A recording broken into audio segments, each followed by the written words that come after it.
Greetings little mortals, you should be excessively careful where allegations of a specific nature were expressed. While the TDS is complete, I thought I would do a small follow-up to the timeline of events as I have known them to happen. Elliot went on a stream with another VA, and in that stream he expressed that while he was openly mistreated by some of the staff at Hoyovers, he was working on a home studio to resolve the issue. What he was dealing with was clearly a hostile work environment from how he describes some of his interactions. Not but a few hours later the first allegations dropped. It can be assumed these were from the workers who were openly hostile to Elliot or the Twitter user herself. Some of the VAs at Hoyovers are openly pro-Me Too to a degree where their statements without compounding evidence are unreliable. This means Hoyovers English itself is not a very good judge of characters, as it is clear their comments were retaliation. If Elliot was gone due to a scandal, there would be no need to investigate his claims of mistreatment.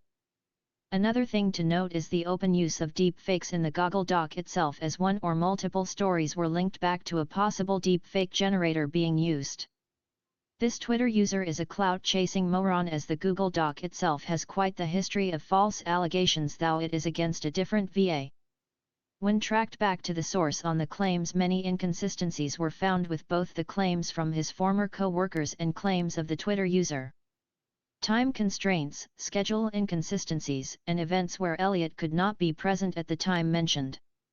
The time inconsistencies, when pointed out, were covered up with the vain excuse of trauma, though the accuser should have been burdened with having their claims instantly suspect. Because the Twitter user's involvement inserting allegations that were never raised against Elliot to begin with, the fandom was hoodwinked into believing things that didn't happen did. It is clear the pro-Me Too VAs were in full support of these claims. Again, if Elliot was removed for a scandal, there would be no need to investigate his claims of mistreatment. It was likely at this time during the investigative period struggle sessions were used on Elliot. From the disorienting nature of his Twitter posts and clear depression afterwards, it's clear these struggle sessions were done to force Elliot to confess. This was likely done by the pro-Me Too movement activists in Hoyovers. If the history of Me Too is taken into account, these were likely the very same people invested in removing Elliot, because again, if he was gone because of a scandal, his claims of mistreatment would not be investigated. What they did not suspect was this created what is known as a pattern of abuse. Clear signs presented themselves in Elliot, who at this time was likely still reeling from having to be in an extremely abusive situation with the very people he was working to try and avoid at all costs. As the patterns became more pronounced and even pointed out, people began to see through the Twitter users' lies.